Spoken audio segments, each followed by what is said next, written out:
Eto na. Sunod, mga kababayan. Ano yung sunod, Kent? Eto, mga kababayan. Ano yan? Kay Bato de la Rosa tayo, mga kababayan.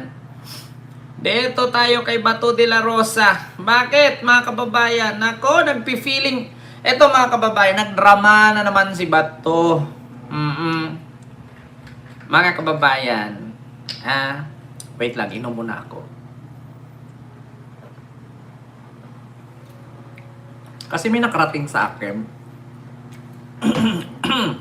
Ano yung nakarating sa'yo, Ken? Ang sabi sa akin, chismis ito ha, mga kababayan. Disclaimer, chismis, huwag paniwalaan. Unti-unti na daw bininta ni Bato, ari-arian niya. Unti-unti na daw bininta ni Bato, mga ari-arian niya para may pang-abogado siya sa dahig. Kasi alam ni Bato na hindi siya makakalabas ng bansa at hindi siya makapagtago ng matagal at maaaresto talaga siya. Kaya ngayon, mga kababayan, wala na siguro siyang bahay, benta na siguro, pati ang kanyang mga kalupaan. Humiling sa Senado na gamitin ang mansyon, ang Senate Mansion sa Baguio. Ngunit, mga kababayan, hindi pinayagan ni Tito Sen. Nako. Download Ads lang ha, mga kababayan. Great travel deals and easy flight and hotel bookings. You've got a great idea. GoDaddy has Kapal the ng mukha. perfect domain name to go with it. Pinayagan ng Senado ang hiling ni Senator Ronald De La Rosa na maggamit ng pamilya niya ang Senate Mansion sa Baguio City. Kinumpirma ni Senate President Vicente Soto III na Naputol, mga kababayan, naputol. Naputol, hanapin na lang natin sa iba. Bato de la Rosa. May tumawag kay Robert eh.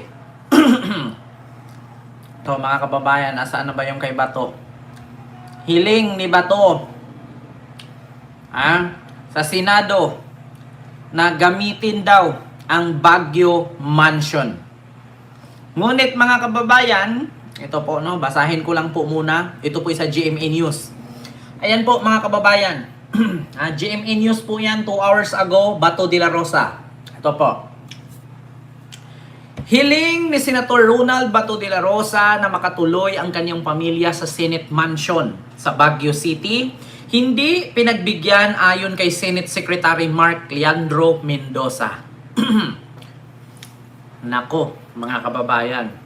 So bakit kaya? Kasi nga, wala na siyang matirhan, mga kababayan, dahil pinagbibenta na kasi niya, mga kababayan, yung mga ari-arian niya. Pinagbibenta. Bato de la Rosa, GMA. Ayan, GMA News. Ito na. Mga kababayan, saan ba dito yung Bato de la Rosa 3 months, 3 hours ago? Hihiramin daw ang mga kababayan, hindi pinayagan na gamitin ang Senate Mansion sa Baguio City. Kasi ang nakarating sa akin, mga kababayan, ay bininta na pala bininta na pala ni Bato ang kanyang mga ari-arian para may pangbayad sa abogado sa dahig kung sakaling maaresto. Diba? Ay, Diyos ko. Tapos, magulat-gulat ka, mga kababayan. Gagamit ka ng sa DZMM. Opo, Ma'am Ashley Kate, kaso putol. No? Putol po yung sa DZMM. Ayan. Senate Mansion. Baguio. Ayan. Putol kasi yung sa mga kababayan. Ito, Bato gustong gamitin. Ito, DZM. Senator Bato de la Rosa gustong gamitin ang Senate Mansion sa Baguio City sa pagsali niya sa shooting competition. Idetalye mo balitang yan. RH28, Raymond Paas. Raymond. Naman si Senador Ronald Bato de la Rosa, ngunit hindi sa Senado. Ito ang nakonfirma at tapos nagpadala ng liham sa ang Senate Mansion sa Baguio City na gagamitin ng kanyang pamilya. Sa kanyang sulat na nakuha ng DNC News Channel na may pitsang March 12, 2020, gagamitin niya ang Senate Mansion sa kanyang pagdalo sa gaganaping shooting competition na Chief of Staff of the Armed Forces of the Philippines o CSAP Cup 2026. Ito ay gaganapin sa March 26 hanggang 29 sa PMA Firing Range sa Baguio City. Hindi tinanggi ni Senate President Vicente Tito Soto III ang liham maliban sa pagsasabing ito ay bahagi ng privileged communication kaya't nagtataka siya kung paano napunta sa kamay ng media. Ni-refer daw niya ang liham ni De La Rosa sa Secretariat. Ganun. Nagtaka pa mga kababayan si Tito Sen kung bakit napunta sa media ang message ni Bato na private pala ito sana na iparating kay Tito Sen, na nakiusap si Bato na doon mag-stay ang kanyang pamilya dahil sasali daw siya sa isang shooting competition sa Baguio gaganapin. So, wala ka bang pera, Bato? Poor ka pala eh. Ba't hindi ka manghingi kay Sara Duterte ng pera para pang hotel? Sa Baguio? Nako. Ang lakas, alam niyo sa totoo lang mga kababayan, ang kapal naman ng mukha mo na manghiram ka pa ng Senate Mansion, hindi ka naman nagtatrabaho. Diba? Ang kapal naman ng pagmumukha mo na gumamit ng pagmamayari ng gobyerno, hindi ka nga nagjo-duty. Diba? Ang kapal ng mukha. Tapos ngayon may nagawa mo pang sumali sa isang shooting competition, pero yung pag-duty mo sa Senado, hindi mo magawa. Baka pagkadating mo dyan sa Baguio, bigla kang damputin ng ng taga-NBA, taga-Interpol, good luck sa'yo. Biruin yung mga kababayan. Hindi ka na nagtatrabaho, hindi ka na nag-duty, tumanggap ka pa ng sweldo mong 4 million, tapos gagamitin mo pa yung Senate Mansion? Ang kapal ang mukha. Ba?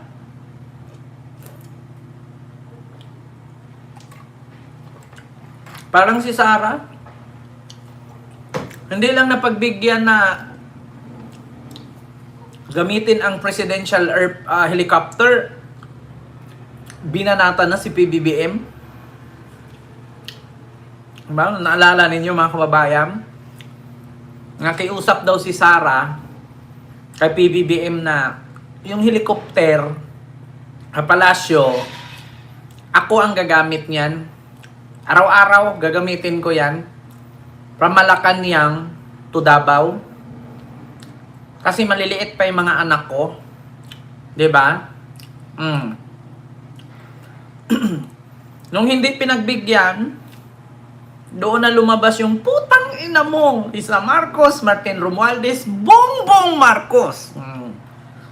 Tapos ngayon, bukod kay Sara na helicopter, si Bato na naman, mansion. Kakapal ang muka. Okay lang sana mga kababayan, kung itong pupuntahan ni Bato ay nakakatulong sa bayan. Ang problema mga kababayan, itong balak ni Bato na gamitin ang Senate Mansion sa Baguio dahil doon sila mag-stay dahil may sasalihan siyang shooting competition. Nang ina Bato, kapal ng pagmumukha mo. Yun bang shooting competition na yun, may kinalaman ba sa gobyerno ng Pilipinas yan? Yun bang shooting competition na yan? Kapag nanalo ka dyan, susuko ka ba? Mabibigyan bang hustisya ang mga pinagpapatay ninyo noon? Tapos, lakas ng loob mong gumamit ng mansyon. Diba? Para saan? Wala ka nang kwenta. Gagamitin mo pa yung mansyon. Ano yung kuryente nun? Tapos, pag ginamit mo yun, syempre, Yung mga caretaker doon, yung mga naglilinis doon, gawin mo utusan. Diba? Kakapal ng mga mukha nitong mga DDS politician na to, no? Mga demanding. Okay lang naman ba to? Gamitin mo yan kung nag-duty ka at nagtrabaho ka sa taong bayan. Ipunyeta ka. Hindi ka lang nag-duty ilang buwan na. 4 na buwan na ba to? Hindi ka nagpipresent-present. Tapos nga hihiling ka pang gamitin yung Senate Mansion. Ano ka? Hello? Kapal ang mukha nyo. Hindi ba kayo nahihiya? Kung ako kay Tito Sen yun, sige, gamitin mo. Para doon kayo aristuhin. So, ibig sabihin mga kababayan, sa madaling salita, merong ano talaga mga kababayan, si Bato kahit wala sa Senado, may mga contact talaga, no? Kasi biruin mo, sasali pa ng shooting competition, no? Sa likod ng merong warrant. Kinonfirma ni Soto na pumirma si Senator Bato sa Senate Resolution 343 na humihimok sa administrasyon na ilatag ng contingency plans nito sa naranasang krisis sa presyo ng langis na kanilang ipinasa noong Miyerkules. Simula noong November 11, 2025 ay hindi na pumasok sa trabaho sa Senado si Senator Bato de la Rosa kasunod ng ulat na may warrant of arrest na ito mula sa International Criminal Court o ICC. Ito si RH28 that as para sa DZRH una sa Pilipinas, una sa Pilipino. Diba? Kita nyo yan? Ang kapal ng mukha. Gagamitin pa yung mansyon sa Senado. Kasi ganito yan mga kababayan eh. Once kasi na andun siya sa Baguio, tapos once kasi na nandyan siya sa Senate Mansion, no? Kapag ka pumasok itong ICC or di kaya Interpol, hindi siya magawang aristuhin dyan. Hindi siya magawang pasukin dyan. Kasi bakit mga kababayan? Nasa custody pa siya ng Senate eh. Nasa custody pa siya ng Senate. Ang ano ko kasi mga kababayan, ang tanong ko kasi, kailan ba umpisahan ni GB Ejercito, Ma'am Gina Inglet, hello po, ni GB Ejercito itong ethics complaint laban kay Bato? Kailan ba yan umpisahan i-hearing?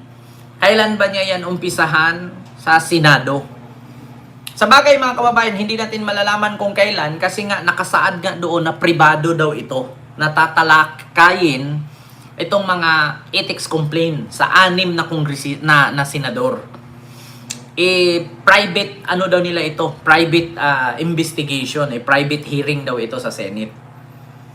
Nako, mga kababayan, magbabakasyon siya sa Baguio. Sasali siya ng shooting competition. Yung, kumbaga, barilan ba? Kung kailangan lagi kang, parang, alam mo yung pana, kanya naman shooting. Yan ang salihan ni Bato. Para kung sakali na nasa Senate mansion siya, hindi siya magalaw kung sakaling siya ay hulihin ng Interpol or ICC kasi nasa kustodiya pa siya ng Senado. Kung sakali manapilitin ng Interpol at ICC na arestuhin si Bato, managot dito si Tito Soto. Yun talaga, mga kababayan, managot si Tito Sen. Kasi under custody siya eh. So, kaya ginawa niyang ganyan kasi may mga security dyan na kayang ipagtanggol siya, kayang protektahan siya laban sa Interpol at sa ICC. Kasi kung mag-book siya ng hotel sa Baguio, mga kababayan, pag dumating ang ICC dyan, wala siyang magawa. Kasi ang itong hotel private to eh. Diba? Ma'am Chloe Nigel, hello po, dyan sa Hong Kong. At maraming salamat sa yung super sticker. Thank you so much. Diba? Kami pag absent sa work, walang bayad. Ikaw naka 4 million pa. O, diba? Totoo yan, mga kababayan. Naka 4 million pa si Bato.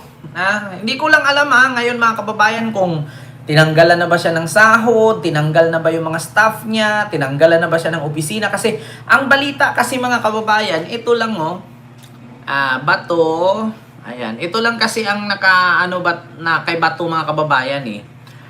Tinanggal, ayan,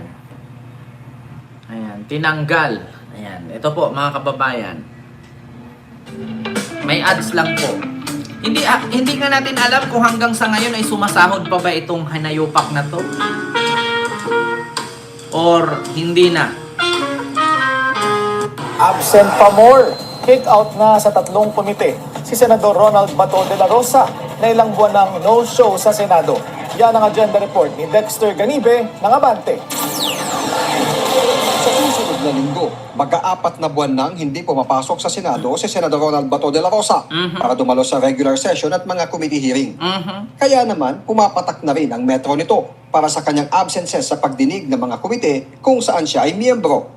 Sa record na nakuha ng Abante mula sa Senado, unang tinanggal si Bato bilang miyembro ng Ethics Committee noong katapusan ng Enero. Ipinalit sa kanya si Senador Amy Marcos na dumalo na sa ikalawang executive meeting ngayong Miyerkules, kung saan isinapinal ang rules para sa pagdinig ng mga ethics complaint. Pang-anim si De La Rosa ngayong 20th Congress sa mga senador na sinampahan ng ethics complaint dahil sa pagiging absent. February 18 naman nang alisin siya sa Blue Ribbon Committee at pinalit sa kanya si Senator Robin Padilla. At nito lang February 25, tinanggal na rin siya bilang miyembro ng Justice and Human Rights Committee. Una nang nagbabala si Senate President Tito Soto na may probisyon sa Senate rules kaugnay ng madalas na hindi pagdalo ng mga miyembro kapag may hearing ang kinabibilangang komite. We have a rule on the absence of committee work. Yung membership sa committee, a number of times na hindi ka umattend, pwede kang alisin sa committee. Pero nananatili pa ring chairman sa Senate Committee on Civil Service si Bato. Kinailangan lang lumikha ng Senado ng isang subcommittee kung saan si Senator Chizzy Escudero ang naatasang mamuno para talakayin ang ilang priority bills. Designated Vice Chairman pa rin naman si Senador Bato sa 7 komite, kabilang ang Environment, Local Government, Public Order at Tourism. Bukod pa rin ang pananatili ng kanyang membership sa 13 iba pang Senate committees. Para sa agenda, Dexter Ganibe, Abante. Manatiling nakatutok sa... So, yun po yun mga kababayan. So, hindi pa rin po natin alam kung si Bato ay tinanggalan ba ng sweldo or inalis na ba siya. Kasi pagkakaalam ko mga kababayan, once kasi na si Bato ay hindi naalis dyan pagka senador at nanatili pa rin siyang senador, tuloy pa rin mga kababayan. Tuloy pa rin ang... tuloy pa rin mga kababayan itong sahod niya at saka itong mga staff niya. Di ba? Mga kababayan, tuloy-tuloy pa rin. Sahod, staff, tapos ang kanyang kahit hindi na siya mag-duty. 'Di ba, mga kababayan? Kaya napaka-unfair po na may mga ganyang politician na pinayagan, no, na kahit hindi magtrabaho ay sumasahod. Diyos ko po, mga kababayan. Hay. Nako, mga kababayan. Mahirap pag mga ganyang bagay sa mundo.